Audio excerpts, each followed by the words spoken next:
नमस्कार, मैं हूं गीतम सिंह और आप देख रहे हैं 7 इंडिया न्यूज़।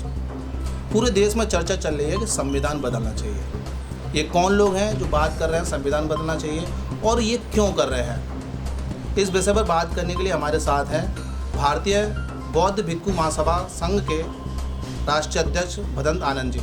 आनंद जी, स्वागत है आपका। ये जो चर्चा चल रही है संविधान बदलना चाहिए, आखिर कितनी न्याय उचित है ये? सबसे पहले तो ये जो चर्चा चल रही है,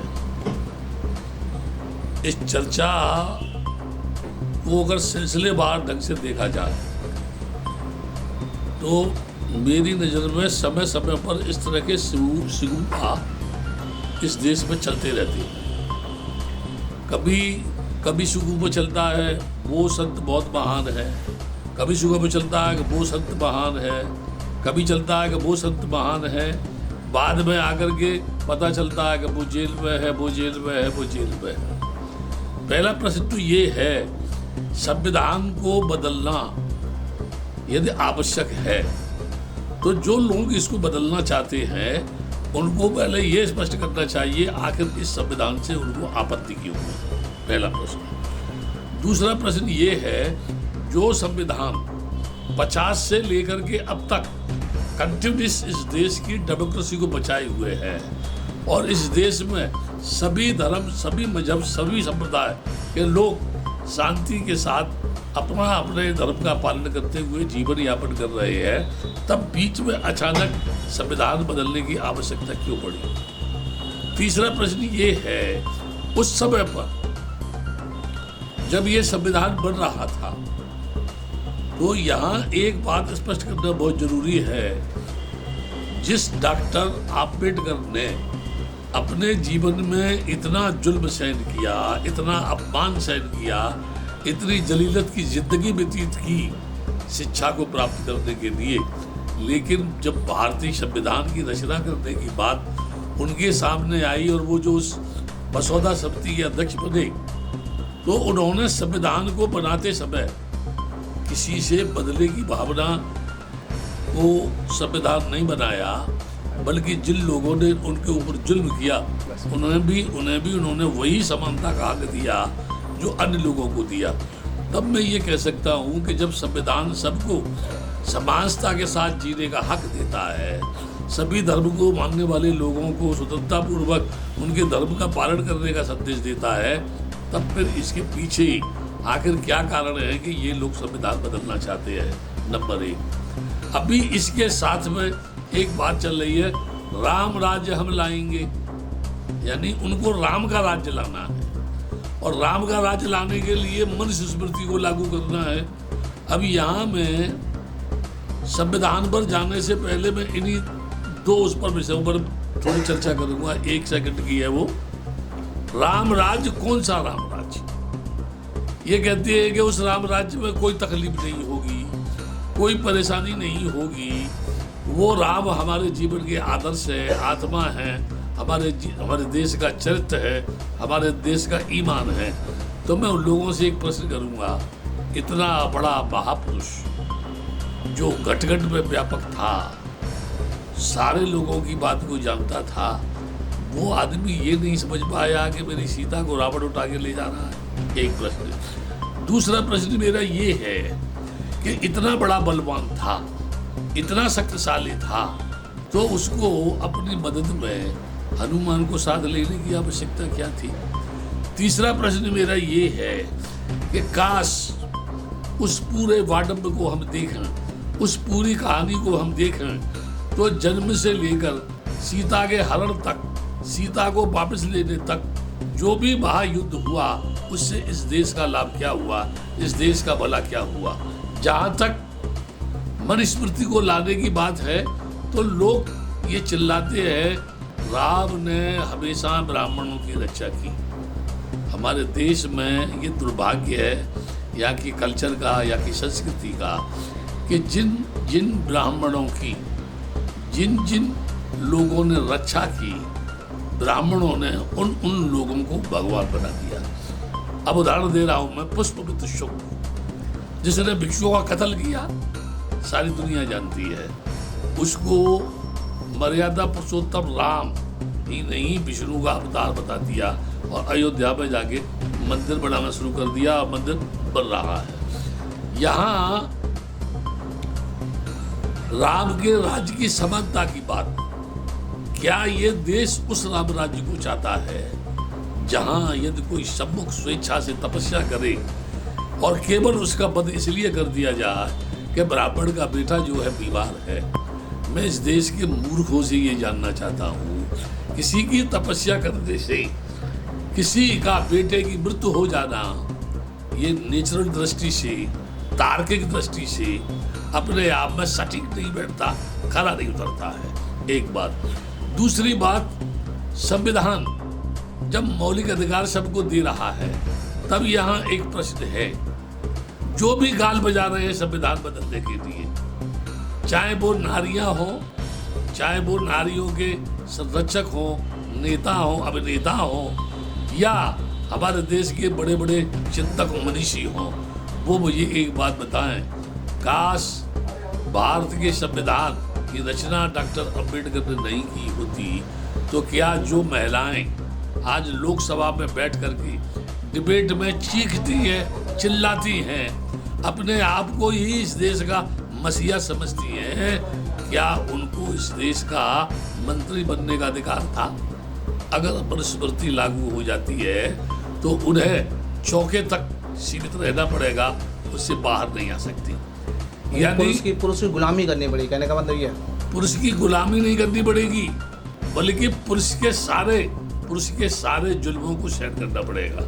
यहाँ तक कि अगर बेचारी कहीं विधवा हो गई तो जबरन उसे उसके पति के साथ जला दिया जाएगा, यानी सती कर दिया जाएगा डोर लगाने के साथ। तो मैं समझता हूँ ये कुछ सिर्फ लोगों की मनगढ़ंत ये कहानी है, और जिसमें पेट्रोल डालने का या जलती हुई आग में घी डालने का काम हमारे देश के साधु संत जो अपने आप को धर्म का ठेकेदार समझते हैं, क्या 140 करोड़ की आबादी के इस पूरे देश में 10-12 लोग ही यानी जो है महापुरुष है, धर्म के ठेकेदार है?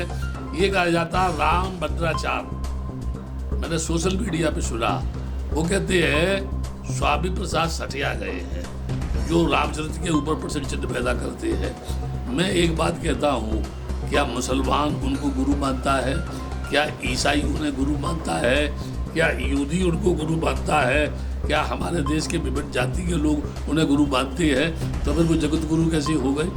या तो हमारे देश में सारे के सारे संत जगत गुरु है, यानी पूरे दुनिया के गुरु हैं जिन्हें अपनी मौत का खुद पता नहीं है, और वो दावा इस बात का कर रहे हैं कि हम जगत गुरु हैं और हम जो कह रहे हैं वो सत्य है, यानी उनको सारा ज्ञान है, बाकी जितने भी लोग हैं मूर्ख है। मैं समझता हूँ हमारा देश का जो साधु संत है, क्या उसका चरित्र है, क्या उसमें शील है, क्या उसकी करनी कथनी एक है, क्या उसमें ह्यूमैनिटी है, क्या वो आदमी को जोड़ने का काम करती है, क्या आदमी को वो प्रेम करना सिखाती है, क्या वो आदमी के दुख दर्दों को उससे दूर करते हैं? तब मैं एक बात यह कहूँगा, कृष्ण ने कहा तुम अपने कर्तव्य का पालन करो, उसका फल मैं दूंगा तुम्हें।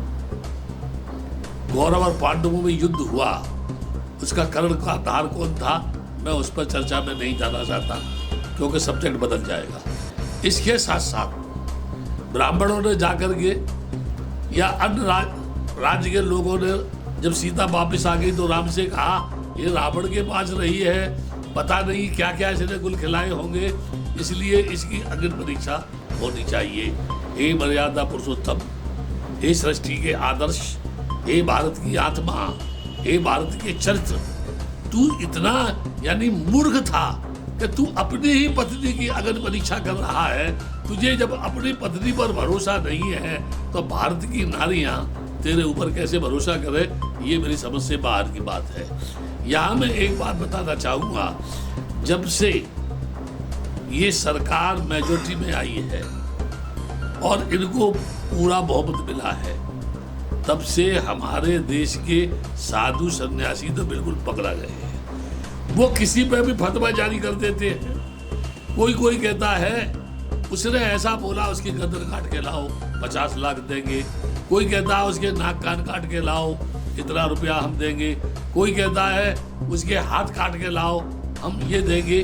खुलेआम हत्या करने का जो चैलेंज दिया जा रहा है, मैं समझता हूँ हमारे देश की महामहिम राष्ट्रपति महोदया को अथवा हमारे देश के उच्चतम न्यायालय के यानी सुप्रीम जज डी.वाई. चंद्रचूड़ को केवल इनके बयानों के आधार पर संज्ञान लेकर इनको जो है जेल के अंदर सीख चौ के पीछे डालना चाहिए। तो जी जिस तरह से हम बात कर रहे हैं संविधान की, जब देखा जाता है कि जो राष्ट्रीय धरोहर है और उनको नुकसान पहुंचा दिया है या उनके खिलाफ कोई बात कर दिया है तो एक कानून है सजा देने का। जब एक राष्ट्रीय ग्रंथ संविधान जो पूरे दुनिया में सबसे कहा जाता है, जब उसको बदलने की बात की जाती है, जब उसके खिलाफ लोग बात करते हैं, जैसे अभी भारतीय आर्थिक परिषद के चेयरमैन विवेक देबरॉय ने ये कह दिया कि सब संविधान को बदलना चाहिए, तो क्या ऐसे लोगों पर कार्रवाई की चाहिए? या जो लोग बात कर रहे हैं संविधान को बदलने की,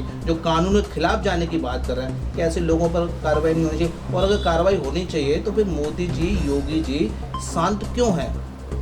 मैं तो ये कहूँगा कि जैसे कहते नहीं है कि मंत्र मैं पढ़ूंगा बामी में हाथ तू डाल, इस सब के पीछे इस सरकार का हाथ है। और इससे स्पष्ट एक बात करता हूँ, जब वो गोल्ड मेडलिस्ट लड़कियां जो गोल्ड मेडलिस्ट लेके आई जंतर मंतर पर धरना दे रही थी, न्याय की मांग कर रही थी कि हमारा शारीरिक शोषण हुआ है, तो उन्हें जूतों की ठोकरों से पुलिस ठोक रही थी। मैं ये कहूँगा कि जिन लोगों ने संविधान की बदलने की बात की है या जो संविधान बदलने की बात कर रहे हैं, अविलंब सुप्रीम कोर्ट के चीफ जस्टिस को उनके खिलाफ संज्ञान लेते हुए तुरंत FIR दर्ज करने का आदेश देना चाहिए और उनके खिलाफ केस दर्ज नहीं बल्कि पहले उनको जेल में होना चाहिए। इन्वेस्टिगेशन तो जो चलता रहेगा। इसके साथ साथ जो लोग भी संविधान बदलने की बात कर रहे हैं, क्या इस देश की जनता कह रही संविधान बदलना चाहिए? हमारे कुछ सिर्फ फिरे साधु कहती है भीड़ में संविधान बदलना चाहिए कि नहीं बदलना चाहिए, और वो मानसिक गुलाम जो वहाँ बैठे हुए हैं वो कहते हैं हाँ बदलना चाहिए। जब संविधान बनाने की बात आ रही थी तब क्या इस देश में ऋषि मुनि सन्यासी नहीं थे? क्या उस समय पर यहाँ बुद्धिमान लोग नहीं थे? क्या उस समय पर लोग कानून के जानने वाले लोग नहीं थे? क्या उस समय पर ये जगत गुरु शंकराचार्य नहीं थे? उस समय पर एक भी ऐसा आदमी नहीं था जो भारतीय संविधान की रचना कर सकता। आज बदलने की बात कर रहे हैं, ये केवल कह रहे हैं कि हम करेंगे ऐसा। वो भी ये जानते हैं कि यदि हमने ऐसा किया तो इस देश की जनता जो ये जान चुकी है कि हम धोखेबाज हैं, हम बेईमान हैं, हम छल कपट से लोगों को धोखा दे रहे हैं, हम कहते कुछ और हैं, करते कुछ और है, सही मायने में हम धोखेबाज नहीं 420 है। और 420 की धारा तो ऐसी है कि 3 महीने से मेरे आदमी की जमानत होती नहीं है। ये सारे के सारे अपराधी है और इन्हें इनकी सही जगह जेल है, जहाँ बैठ कर के चिंतन करें तब इनकी समझ में ये आएगा संविधान क्या कहता है और संविधान के बारे में हम क्या कह रहे हैं। क्या संविधान देता क्या आगे? क्योंकि संविधान की बार बार बात की जाती है, संविधान आगे दे क्या रहा है देश को? ये संविधान इस देश को सही मायने में कहा जाए तो लोकतंत्र दे रहा है, धर्मनिरपेक्षता दे रहा है, लोगों को मौलिक अधिकार दे रहा है, हर धर्म के मानने वाले को समता दे रहा है, यहाँ की विषमता को मिटाने की बात कर रहा है, यहाँ पर नारी का शोषण को रोकने की बात कर रहा है। बल्कि हम ये कहें संविधान पूर्णतः जिस देश की संस्कृति सभ्यता को संरक्षण दे रहा है। इतने वर्षों से ये देश डेमोक्रेसी के सिद्धांत पर जिंदा है। अगर ये संविधान नहीं होता तो कब का ये देश गुलाम हो गया होता। और आज मैं कह रहा हूँ जो लोग ये ख्वाब देख रहे हैं, अगर उन्होंने संविधान के साथ छेड़छाड़ की तो इस देश में गृह तो होगा ही होगा। बहुत जल्द ही इसको गुलाम बनने से भी कोई रोक नहीं पाएगा, ये मेरा दावा है इस बात। तो बंदे जी ऐसा नहीं रहता जिस तरह जो कट्टरपंथी जो लोग हैं, जिन लोगों को लड़ाई झगड़े में विश्वास किया जाता है, या कुछ ये लोग चाहते हैं कि जो हम कह रहे हैं वही हो, ऐसे लोग हैं जो संविधान बदलना चाहते हैं जिनकी उनकी मानसिकता जो पूरी हो जाए। जैसे आपने कहा कि साहब संत भद्राचार्य जी कहते हैं, और जो कहते हैं अयोध्या में एक संत हैं, वो बार बार स्वामी प्रसाद मौर्य पर तलवार चलाने की बात कर रहे हैं, उनके करोड़ों की हत्या करने की इनाम घोषित कर रहे हैं। क्या ये जब संविधान बदलने का उनके जो पीछे मंशा है, क्या ऐसा लग रहा है कि वो अपनी मंशाओं को या अपनी मानसिकता को पूरा करना चाह रहे हैं? नहीं, मैं तो ये कहूँगा कि किसी भी तरीके से इस तरह के शब्द इस्तेमाल करके सरकार का जब उनके पीछे हाथ हो तो वो अपने आप को पॉपुलरिटी गेन करना चाहते हैं, पॉपुलर होना चाहते हैं। मैं एक यहाँ में मुझे एक बात याद आ रही है, वो सिकंदर क्या था जिसने जुल्म से जीता जहां, प्रेम से जीते दिलों को वो झुका दे आसमां। यहाँ जितने भी हमारे देश के देवता हैं या उन देवताओं की जो पूजा करने वाले लोग हैं, वो सब के सब शैतानी भाषा क्यों बोलते हैं? मैं सभी देश के लोगों से ये जानना चाहता हूँ, 33 करोड़ देवताओं को आकर हथियार रखने की क्या बात है? एक संत तो ये कह रहे हैं हमारे पास अस्त्र भी है, हमारे पास शस्त्र भी है। मैं ये कह रहा हूँ अगर तुम्हारे पास अस्त्र भी है तो तुम्हारे पास शस्त्र भी है, तो ऐसे भी लोग इस देश में होंगे जिनके पास अस्त्र भी होगा, शस्त्र भी होगा, और मान लीजिए उनके पास शस्त्र नहीं होगा तो अस्त्र तो होगा। और यहाँ मैं एक बात ये कहना चाहता हूँ, बड़े बड़े राजा महाराजा, यहाँ एक याद दिला दूं, यहाँ पर हजरत आदम नबी से नीचे जमी के चल बसे, फिर नूह किश्ती बान मल्ला यार वो भी चल बसे, जिनका जमी पे था लश्करो फौजोशिया, दिल के अरमा दिल में लाए यार वो भी चल बसे। आज हम उनके चलने का करते हैं भैया, लोग कल हमसे कहेंगे यार वो भी चल बसे।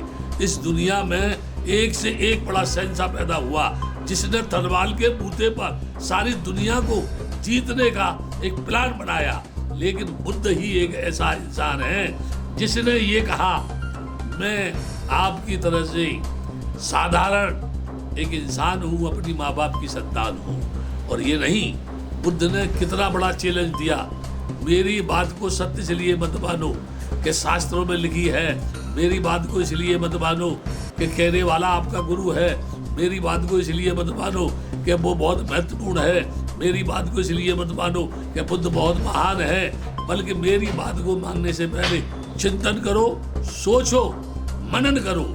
यदि वो आपके लिए सुखदायी है, आदि में सुखदायी है, मध्य में सुखदायी है, अंत में सुखदायी है, तो उसका आप पालन करो, नहीं तो मेरी बात का पालन मत करो। इतना बड़ा चैलेंज इस विश्व के अंदर अगर किसी ने दिया हो तो मुझे किसी दूसरे आदमी का कोई नाम, दुनिया का कोई आदमी मुझे बता दे। और उस बुद्ध ने बगैर किसी तलवार के, बगैर किसी हिंसा के, बगैर किसी फौज के, बगैर किसी दादागिरी के, बगैर किसी गुंडों का सहारा लेकर, बगैर किसी हिंसक लोगों का सहारा लेकर के हिंसक लोगों को अपने शील स्वभाव से, अपने आदर्श, अपने त्याग से उन्हें घुटनों में सिर दिखाने को मजबूर कर दिया, जिन्हें हिंसा को त्यागने के लिए बाध्य कर दिया और उन्हें हिंसा से अहिंसा का पुजारी बना दिया। क्या इतनी ताकत हमारे देश के लोगों में है? एक बात मैं और कहूंगा, यहाँ पर 2,500-3 हजार बरस से ब्राह्मणवाद की दुहाई देने वाले लोग, अपने को ब्राह्मण कहने वाले लोग, अपने को सनातन का ठेकेदार कहने वाले लोग, अपने को तथाकथित हिंदुओं का यानी सर्वे सर्वा बताने वाले लोग, अपने आप को इस सृष्टि में सर्व ऊपर बताने वाले लोग, मुझे क्या एक बात का जवाब देंगे? क्या आपने अपने आप को जीत लिया? क्या आपने अपने मन की चंचलता को जीत लिया? क्या आपने अपने मन की तृष्णा को जीत लिया? क्या आपने रूप के परिवर्तन को जान लिया? क्या आपने जीते जी मौत को साक्षात्कार कर लिया? अगर ऐसा नहीं है तो ये मूर्ख मंडली व्यर्थ में गाल बजा करके इस समाज को उत्तेजित करके क्यों हिंसा पर इनको बढ़ावा देना चाहते हो? मंत्री जी, जैसे संविधान को बदलने की बात कर रहे हैं, संविधान अगर बदल गया तो क्या हो जाएगा? देखो, मैं ये कह रहा हूँ, क्या नुकसान होगा जनता को अगर संविधान बदल गया? संविधान, पहली बात तो ये है, संविधान बदलने से बहुत कुछ होगा, क्योंकि ये देश संविधान से चल रहा है, संविधान के कानून से चल रहा है। संविधान में प्रत्येक आदमी का कर्तव्य है, एक अधिकार है। ये संविधान के लिए, गुंडों के लिए, बदमाशों के लिए, चोर डकैतों के लिए, झूठ और बेईमानों के लिए अलग अलग कानून बना हुआ है। और जब ये संविधान को बदलने की बात कर रहे हैं तो पहली बात तो ये है, ये संविधान को बदलेंगे कैसे, इनके पास क्या प्रारूप है। दूसरा ये है कि संविधान के बदलने से होगा क्या, संविधान के बदलने से क्या होगा। जो लोग संविधान बदलने की बात कर रहे हैं, जरा संविधान से हाथ लगा के हमको दिखाएं। जब संविधान की प्रतिलिपि जलाई थी तो पूरे देश में हंगामा हो गया था। और मैं अब ये बता रहा हूँ, अब डॉक्टर अंबेडकर का जानने वाला व्यक्ति, अब डॉक्टर अंबेडकर का समझने वाला व्यक्ति पूरे संसार में, यानी इस देश में सबसे ज्यादा अंबेडकर की प्रतिमाओं को स्थापित करने वाला समाज, विश्व के देशों में अंबेडकर को उच्चतम हाईएस्ट एजुकेटेड मानने वाले देश के लोग, जो ये जानते हैं कि वो कितने महान थे जिन्होंने भारतीय संविधान की रचना की। ये संविधान को बदलने से नुकसान तो इतना नुकसान होगा संविधान बदलने से, मानस को, दबे कुचलों को, पीड़ितों। अरे मैं ये कह रहा हूँ कि जो लोग अभी स्वतंत्रता के साथ जी रहे हैं उनका जीना हराम हो जाएगा। जो नारियां पार्लियामेंट में बैठी हैं उनका जीना हराम हो जाएगा। जो मंदिरों में बैठे हुए पंडे पुजारी हैं उनकी मौज आ जाएगी। अरे आम लोगों को लूट खसोट शुरू हो जाएगी। और सिर्फ एक ही बात कहेंगे, तेरे साथ जो हो रहा है वो भगवान की वजह से हो रहा है, तेरे जीवन में भगवान ने जो लिखा है वही होगा। अभी उस तरह की बात करना और इस तरह की चर्चा पर जोर देना इनके बस की बात मतलब नहीं ये है। कहा जाए कि जो एकता है, स्वतंत्रता है, बात करने की अभिव्यक्ति है, समान अधिकार की जो एक अधिकार है, वो सब समाप्त हो जाएगा, सब ध्वस्त हो जाएगा। यानी विशेष करके जो लोग पिछड़े हैं, छोटे हैं, गरीब हैं, जो आज किसी भी जगह जाके चाय पीते हैं, किसी भी जगह जाके बैठते हैं, अगर पूछ रगले तो उनकी हत्या तब तो और ज़्यादा शुरू हो जाएगी। पानी पीना मुश्किल हो जाएगा। बाबा साहब के ज़माने में तालाब से आदमी पानी नहीं पी सकता था।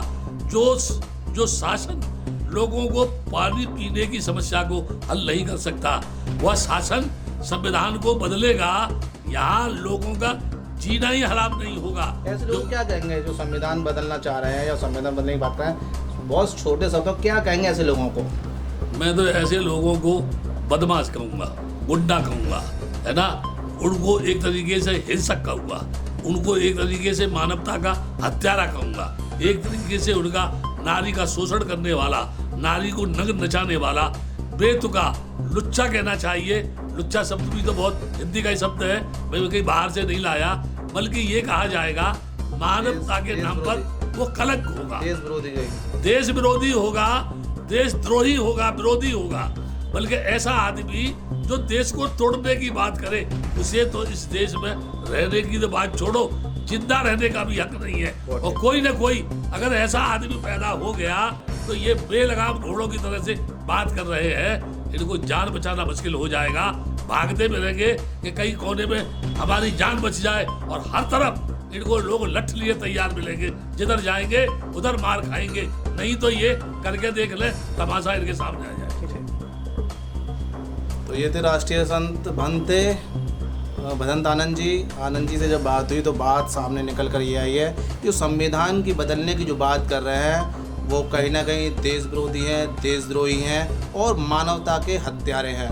क्योंकि अगर संविधान अगर ख़त्म होता है तो हमारे जो SC, ST, OBC, आदिवासी, दबे कुचले जो किसी भी समाज के लोग हैं वो क्या कहते हैं, अपनी जो जीवन है वो स्वतंत्रता से नहीं जी पाएंगे। हमारे देश की एकता, अखंडता और स्वतंत्रता वो ख़त्म हो जाएगी। और कुछ इस तरह के जो लोग हैं वो जो संविधान को बदलने की बात कर रहे हैं वो भदंत आनंद जी के अनुसार लुच्चे हैं, गुंडे हैं, लफंगे हैं, उनके जो दिमाग है वो तुच्छ मानसिकता से भरा है। और ऐसे लोग अगर ये बात करें कि संविधान बदल के कोई और धर्म आना चाहिए, कोई और पंथ आना चाहिए, तो ये देशद्रोह है और देश विरोधी है। ऐसे लोगों के साथ सुप्रीम कोर्ट या राष्ट्रपति को संज्ञान लेते हुए कार्रवाई करनी चाहिए।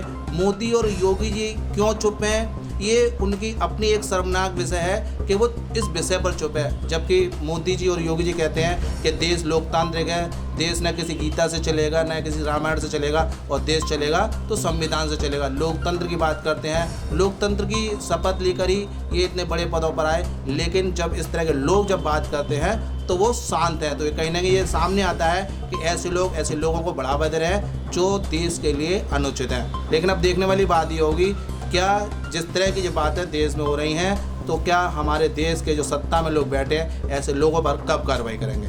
7 इंडिया न्यूज़ के लिए भगवान सिंह के साथ गीतम सिंह।